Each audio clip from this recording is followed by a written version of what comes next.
Mahad MIDC परिसरामध्ये 4 वर्षाच्या अल्पवयीन मुलीवर अत्याचार झाला होता। या प्रकरणी पोलिसांनी आरोपीला अटक केली असून या आरोपीला भर चौकात फाशी द्या अशी मागणी करत समाज बांधव आणि ग्रामस्थ रस्त्यावर उतरले।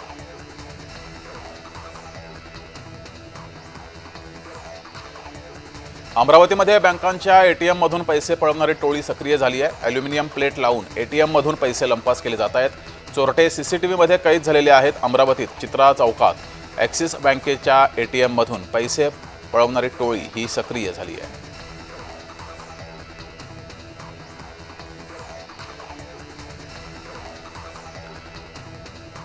पुण्यातील खराडी पोलीस ठाण्यामध्ये बोगस एअर फोर्स अधिकाऱ्यावर गुन्हा दाखल झालाय। एअर फोर्सचे कपडे घालून सोशल मीडियावर दिशाभूल करायचा गौरव कुमार असं बोगस अधिकाऱ्याचं नाव आहे।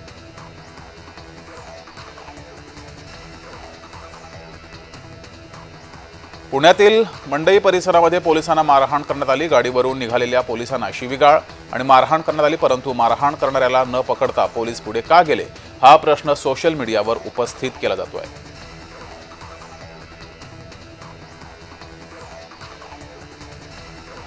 नवी मुंबईतील पनवेलमध्ये महिला पोलीस कर्मचाऱ्याला गुंगीचं औषध देऊन तिच्यावर लैंगिक अत्याचार केलाय।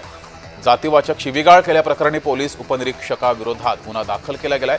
महिला पोलिसाच्या तक्रारीवरून पनवेल तालुका पोलीस ठाण्यात बलात्कार आणि अॅट्रॉसिटी अंतर्गत गुन्हा दाखल केलाय।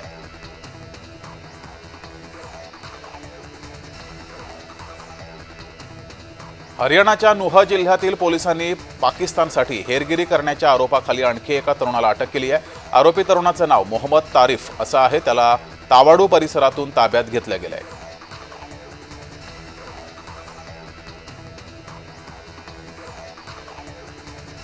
ज्योती मल्होत्राचं इंस्टाग्राम अकाउंट सस्पेंड झालेलं आहे। मेटाची ज्योती विरोधात ही मोठी कारवाई आहे। पाकिस्तानसाठी हेरगिरी केल्याच्या आरोपाखाली युट्यूबर ज्योती मल्होत्राला अटक करण्यात आली आहे।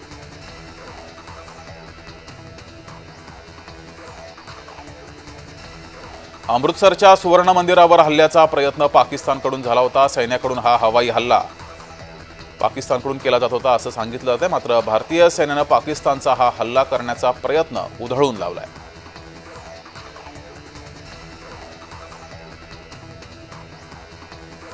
नाट्यगृहातील नाटकाचा प्रयोग किंवा कोणत्याही कार्यक्रम निर्धारित वेळेपेक्षा उशिरा संपल्यास प्रति अर्धा तास 1000 रुपये दंड आकारण्याचा निर्णय पालिकेनं घेतलाय। या नव्या नियमानुसार नाटकाच्या निर्मात्यांमध्ये तीव्र नाराजी असून हा निर्णय मागे घ्यावा अशी मागणी आता केली जाते आहे।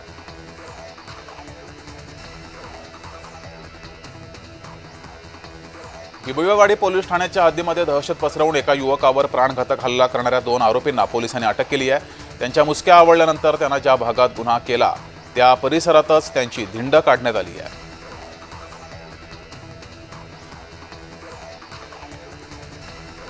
ऑपरेशन सिंदूर हे भारतीय सैन्य दलाचे यशस्वी असं हे ऑपरेशन होतं। भारतीय सैन्य दलाच्या शौर्याला नमन करण्यासाठी जामनेर ते भुसावळ तिरंगा बाईक रॅली काढण्यात आली।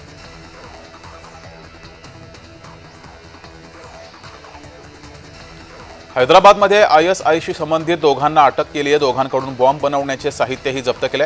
सिराज उर रहमान आणि सय्यद समीर अशी दोघांची नावं आहेत। हे दोघे हैदराबादमध्ये बॉम्बस्फोट घडवण्याच्या तयारीमध्ये होते। दोघांना आंध्र प्रदेशातील विजयनगरमधून अटक करण्यात आली आहे।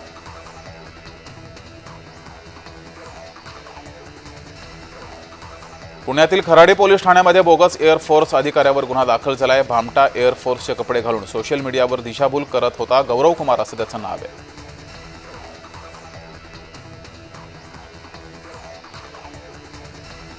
बुलढाणा जिल्ह्यातून जाणाऱ्या मुंबई नागपूर समृद्धी महामार्गावर जनावरांचा मुक्त संचार हा दिसतोय। बुलढाणा जिल्ह्यात ठिकठिकाणी रेती माफियांकडून समृद्धी महामार्गाची सुरक्षा बेधण्यात आली आहे। त्यामुळे 120 किलोमीटर प्रति तास वेगानं जाणाऱ्या वाहनांमध्ये अचानक जनावरे समोर येऊन मोठ्या अपघाताला आमंत्रण दिलं जात आहे।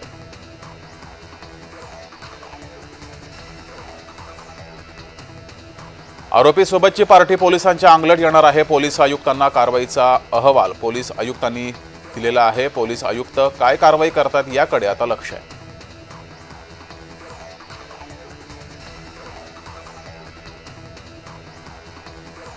चांदवड तालुक्यातील वडगाव पंगू येथील पाण्याच्या टाकीजवळील नाना मोरे यांच्या पोल्ट्री फार्म मधील 2000 कोंबड्या रात्री विजेच्या कडकडाटानं मरण पावल्या। त्यामुळे नाना मोरे यांचं लाखोंचं नुकसान झालंय।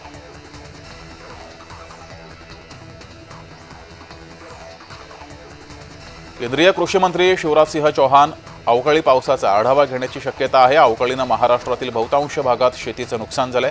केंद्रीय कृषी मंत्री शिवराजसिंह चौहान हे कृषी मंत्र्यांसोबत ऑनलाईन बैठक घेणार आहेत। याच बैठकीत महाराष्ट्रामध्ये अवकाळी पावसामुळे नुकसान झालेल्या शेती पिकांसंदर्भात माहिती घेण्याची शक्यता आहे।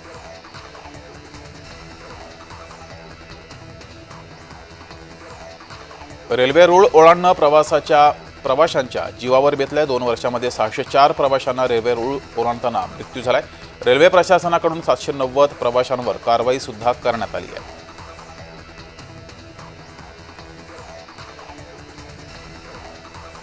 पिंपळगाव बसवंत परिसरामध्ये राष्ट्रवादी पवार गटाचे खासदार भास्कर भगरे यांनी नुकसानग्रस्त भागाची पाहणी केली। नाशिकच्या पिंपळगाव, बसवंत, चांदवड, निफाड आणि येवल्याच्या काही भागामध्ये अवकाळी आणि गारपिटीनं शेती पिकांचं नुकसान झालंय। याची पाहणी त्यांनी केली आहे।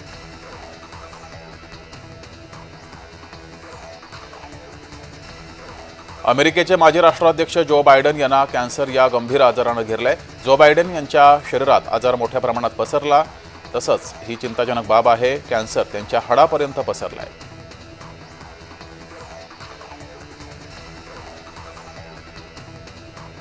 मुंबई गोवा महामार्गावरील कशेडी घाटातील दुसऱ्या बोगद्यात 15 मे रोजी वीज पुरवठा सुरू झाल्यानं तो पूर्ण क्षमतेनं वाहतुकीसाठी खुला झालाय। यामुळे कोकणात जाणाऱ्यांचा प्रवास अधिक जलद आणि सुरक्षित झालाय। हा घाट बोगदा 2 किलोमीटर लांबीचा आहे।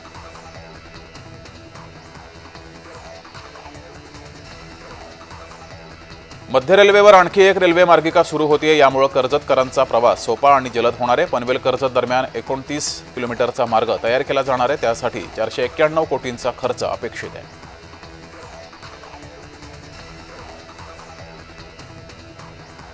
आपला विजय झालेला नाही, शस्त्रसंधी झाली आहे, अशा शब्दात अमित ठाकरेंनी भाजपाच्या विजयी तिरंगा रॅलीवर बोट ठेवलंय।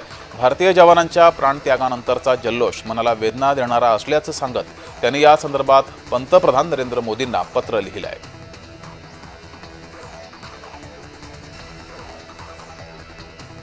काश्मीरच्या विविध भागात एका शक्तिशाली वादळामुळे प्रचंड नुकसान झाले, ज्यामुळे अनेक मालमत्तेचं नुकसान झालंय। बारामुल्लामध्ये अनेक छतांवर वीज तारा तुटल्या आहेत आणि सोसाट्याच्या वाऱ्यामुळे अनेक वाहनांचं सुद्धा नुकसान झालंय, घरांचंही नुकसान झालंय।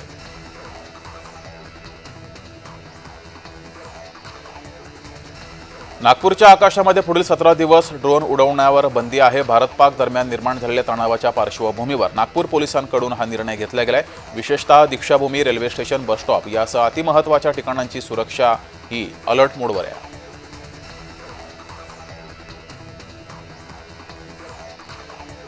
भारतीय लष्कराच्या शौर्याचा नवा व्हिडिओ समोर आला आहे। ऑपरेशन सिंदूरबाबत सैन्यदलाकडून नवा व्हिडिओ पोस्ट केला गेलाय।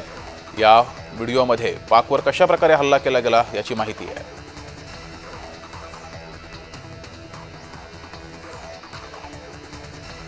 धुळे-सोलापूर महामार्गावर सौंदलगाव जवळ भीषण अपघात झाला। कार उलटून झालेल्या या अपघातात 2 जणांचा मृत्यू झालाय, 6 जण गंभीर जखमी आहेत।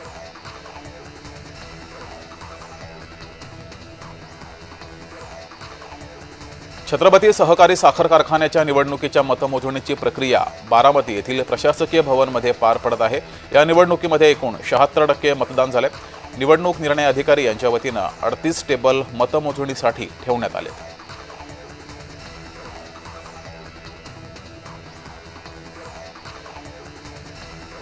बुलढाणा जिल्ह्यातून जाणाऱ्या मुंबई-नागपूर समृद्धी महामार्गावर जनावरांचा मुक्त संचार आहे, त्यामुळे मोठ्या अपघाताची शक्यता वर्तवली जाते आहे।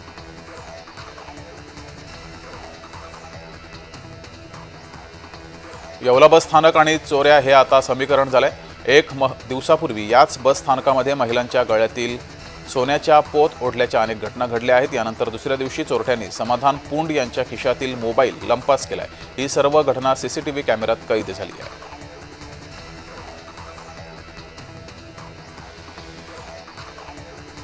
गोंदिया जिल्ह्यात 2 दिवसांपूर्वी वादळी वाऱ्यासह रात्रीच्या सुमारास पाऊस पडला। या पावसामुळे शेतकऱ्यांचं धानपीक याचं नुकसान झालंय। धान वाळवण्यासाठी शेतकरी धडपड करतायत।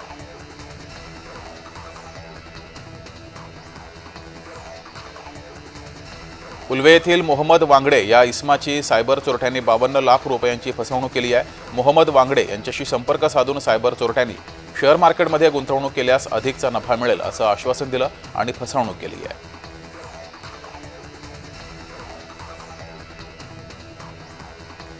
बैलगाडा शर्यत बंदी विरोधात 2005 साली झालेल्या दंगलीचा निकाल शेतकऱ्यांच्या बाजूने लागलाय। 2005 साली मंचर येथे सर्वात पहिले आणि सर्वात मोठं आंदोलन झालं होतं। या आंदोलनाला हिंसक वळण लागून आंदोलनाचे पर्यवसन हे दंगलीमध्ये झालं होतं। या दंगलीला जबाबदार म्हणून पोलीस यंत्रणेनं त्यावेळेस तत्कालीन खासदार शिवाजीराव आढळराव पाटील आणि माजी खासदार किसनराव बानखेले यांच्यासह 68 शेतकऱ्यांवर गुन्हे दाखल केले होते। 20 वर्षाच्या न्यायालयीन लढाईनंतर न्यायालयानं आढळराव पाटलांना आणि शेतकऱ्यांची निर्दोष मुक्तता केली आहे।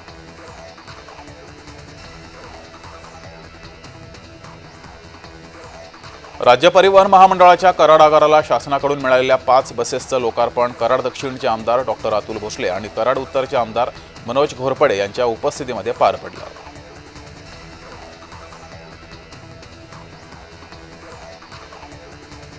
गडचिरोली आणि गोंदियाच्या पालकमंत्री पदावरून खासदार नामदेव किरसान यांनी सरकारवर टीका केली आहे। नागरिकांच्या समस्येकडे पालकमंत्र्यांचं दुर्लक्ष असल्याचं काँग्रेसचे खासदार नामदेव किरसान यांनी म्हटलेलं आहे आणि महायुती सरकारवर टीका केली आहे।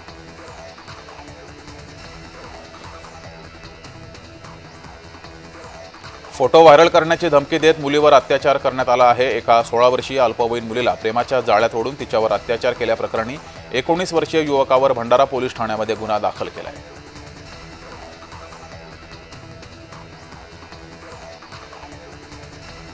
आजपासून 11वीची प्रवेश प्रक्रिया सुरू झालेली आहे। 11वीसाठी बुधवारी 21 मे पासून विद्यार्थ्यांना अर्ज नोंदणी करता येणार आहे। नागपुरातील 190 पेक्षा जास्त कनिष्ठ महाविद्यालयांमध्ये 11वीच्या 55,150 जागा आहेत आणि या सर्व ठिकाणी राज्यभरात आता प्रवेश प्रक्रिया सुरू झाली आहे।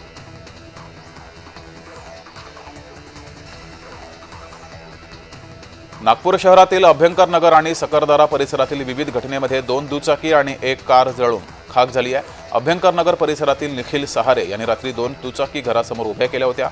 पहाटे दुचाकी गाड्यांना आग लागल्याचे त्यांना लक्षात आलं। दोन्ही गाड्या जळून सुमारे 1.5 लाखांचं नुकसान झालंय।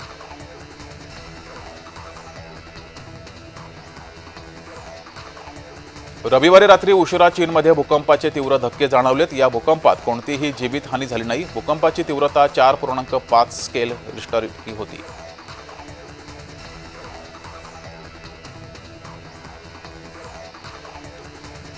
सोलापुरातील टेक्सटाईल कारखान्याच्या आगीची पीएमओ कार्यालयानं दखल घेतली आहे। पीएमओ कार्यालयाकडून 2 लाखांची मदत जाहीर करण्यात आली आहे।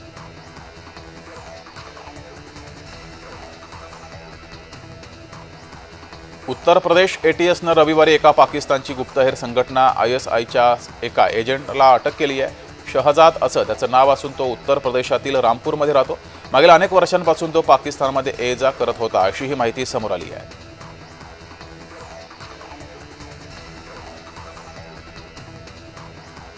7 ते 9 जून रोजी नागपुरातील विदर्भ पाणी परिषदेचं आयोजन करण्यात आलेलं आहे। मुख्यमंत्री फडणवीसांच्या हस्ते परिषदेच्या पोस्टर्सचं अनावरण केलं गेलं। पाणी परिषदेमध्ये विदर्भातील जल व्यवस्थापनाशी संबंधित समस्यांवर चर्चा केली जाणार आहे।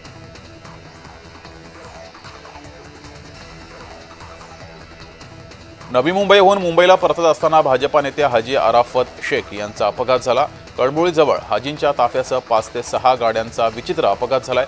सायन पनवेल महामार्गावर कळंबोळीजवळ हा अपघात झाला।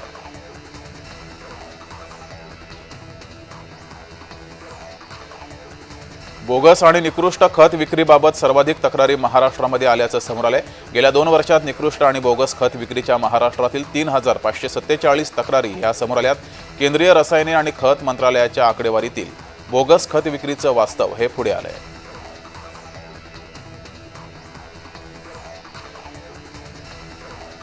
छत्रपती संभाजीनगरच्या पैठण शहरापासून जवळ असलेल्या शहागड फाट्यावर वीज भट्टीवर काम करणाऱ्या कामगारांना जेवणातून विषबाधा होऊन एका महिलेचा यामध्ये दुर्दैवी मृत्यू झालाय, तर 13 जणांवर रुग्णालयामध्ये उपचार सुरू आहेत।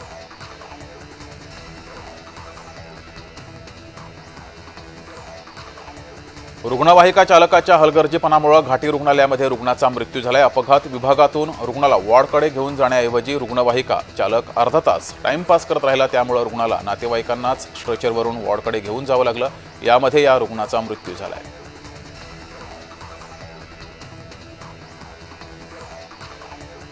अंत्यसंस्काराला निघालेल्या कुटुंबावर काळानं घाला घातलाय। जगबुडी नदीपात्रामध्ये कार कोसळून 5 जणांचा जागीच मृत्यू झालाय। मीरा रोड येथून देवरुख येथे जाणाऱ्या कुटुंबियांचा दुर्दैवी अंत झालाय।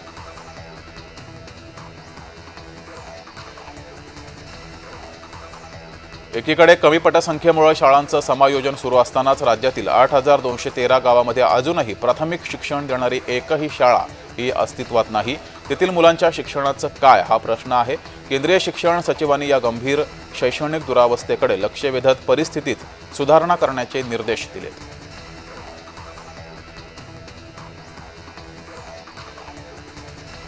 ऐतिहासिक ओळख असलेल्या चांदवड शहरानं धार्मिक उत्सवांची परंपरा कायम ठेवत लोकसंस्कृती जोपासली आहे। आखाडी उत्सवानिमित्त शहर आणि परिसरातील सर्व लोक एकत्र येत असतात।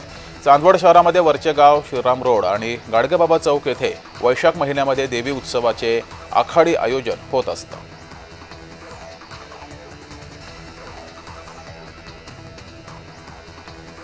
ठाकरे गटाच्या तिरंगा सन्मान रॅलीचा समारोप झाला। ठाण्यातील शहीद उद्यानामध्ये मशाल पेटवत शहीदांना आदरांजली वाहण्यात आली। यावेळेस माजी खासदार राजन विचारे, जिल्हाप्रमुख केदार दिघे, कल्याण ग्रामीणचे विधानसभा प्रमुख रोहिदास मुंडे आदी जण उपस्थित होते।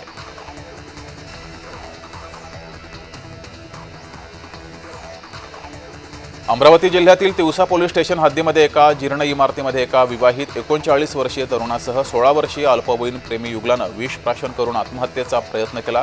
दोघे बेशुद्ध अवस्थेमध्ये आढळले। दोघांना जिल्हा रुग्णालयामध्ये उपचारासाठी दाखल केलं, मात्र त्यापूर्वीच त्यांचा मृत्यू झाला।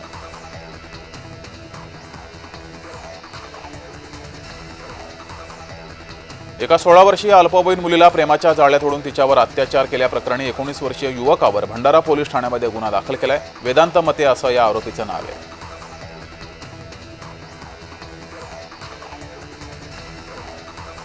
कृषी उत्पन्न बाजार समिती आणि महाराष्ट्र राज्य कृषी पणन मंडळ पुणे यांच्या संयुक्त विद्यमानं शहापुरातील कृषी उत्पन्न बाजार समितीच्या आवारामध्ये प्रथमच आंबा महोत्सवाचं आयोजन हे करण्यात आलं।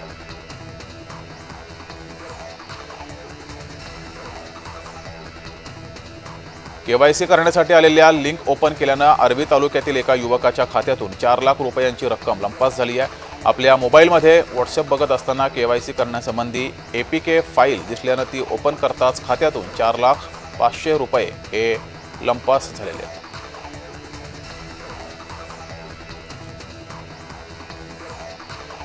पाचोरा जळगाव महामार्गावर एसटी बस आणि दुचाकी यांच्यात भीषण अपघात झाला। दुचाकीस्वार जागीच ठार झालाय। अपघाताची माहिती मिळताच नागरिकांनी त्यांना पाचोरी ग्रामीण रुग्णालयामध्ये दाखल केलं, मात्र त्यापूर्वीच डॉक्टरांनी या तरुणाला मृत घोषित केलंय।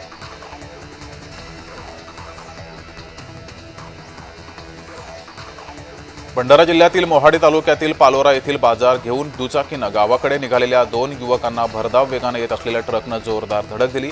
या दुर्घटनेत अपघातामध्ये आशिष वाळदे याचा जागीच मृत्यू झालाय।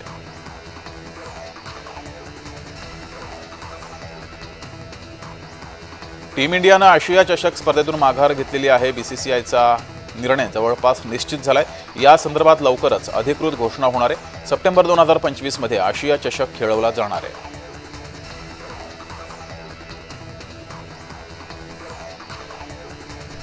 राज्यामध्ये पुढील 4 दिवस हवामान विभागानं ऑरेंज अलर्ट दिला आहे। कोकण, मध्य महाराष्ट्र आणि मराठवाड्यामध्ये मेघगर्जनेसह पाऊस पडण्याची शक्यता हवामान खात्यानं वर्तवली आहे।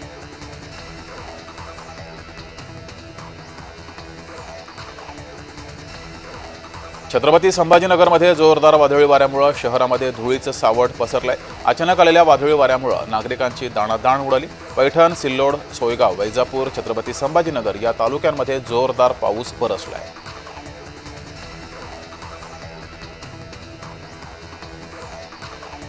वाशिमच्या जवळका परिसरामध्ये रात्री अवकाळी पावसानं हजेरी लावली। या पावसामुळे वातावरणामध्ये गारवा निर्माण झालाय। यामुळे नागरिकांना उकाड्यापासून दिलासा मिळाला आहे।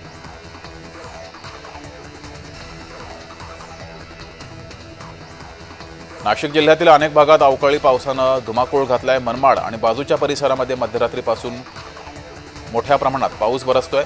त्यामुळे पांझरा नदी ही वाहू लागली आहे।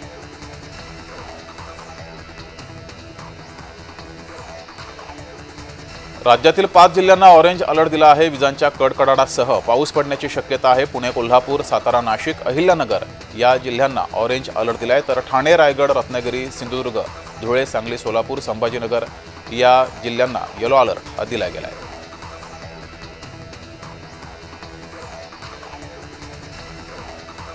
अवकाळी पावसामुळे नाशिक जिल्ह्यात मागील 12 दिवसात तब्बल 5,500 हेक्टरवरील पिकांचं नुकसान झालंय। अनेक वर्षानंतर मे महिन्यात पिकांना अवकाळीचा फटका बसलाय।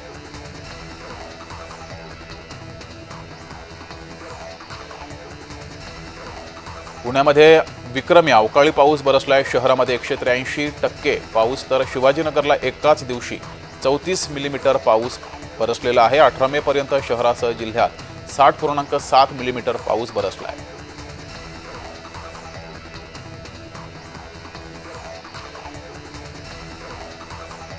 हवामान खात्याने रायगडला इशारा दिलेला आहे। पुढील 3 दिवस जोरदार वाऱ्यासह पाऊस पडेल। 21 मे पर्यंत येलो अलर्ट दिलेला आहे, तर 22 मेला रेड अलर्ट सुद्धा दिलेला आहे। ताशी 40 ते 60 किलोमीटर वेगाने वारे वाहण्याची सुद्धा भीती हवामान खात्याने व्यक्त केली आहे।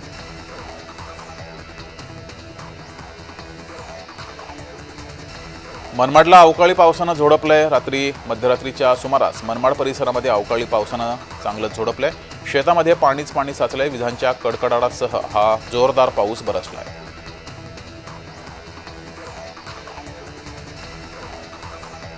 बुलढाणा जिल्ह्यातील नांदुरा तालुक्यामध्ये विजांच्या कडकडाटासह आलेल्या वादळी वारा आणि पावसानं प्रचंड नुकसान केलंय। नांदुरा शहरासह ग्रामीण भागात मोठ्या प्रमाणात झाडे उन्मळून पडली आहेत, तर अनेकांच्या घरावरील छपरे ही सुद्धा उडाली आहेत।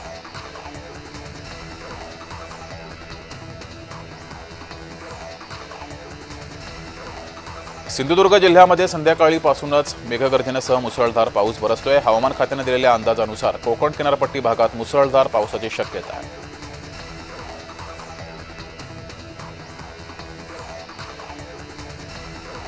मध्यरात्रीच्या सुमारास मनमाड परिसरामध्ये अवकाळी पाऊस बरसलाय। शेतामध्ये पाणी झालंय। विजांच्या कडकडाटासह हा मुसळधार पाऊस बरसलाय।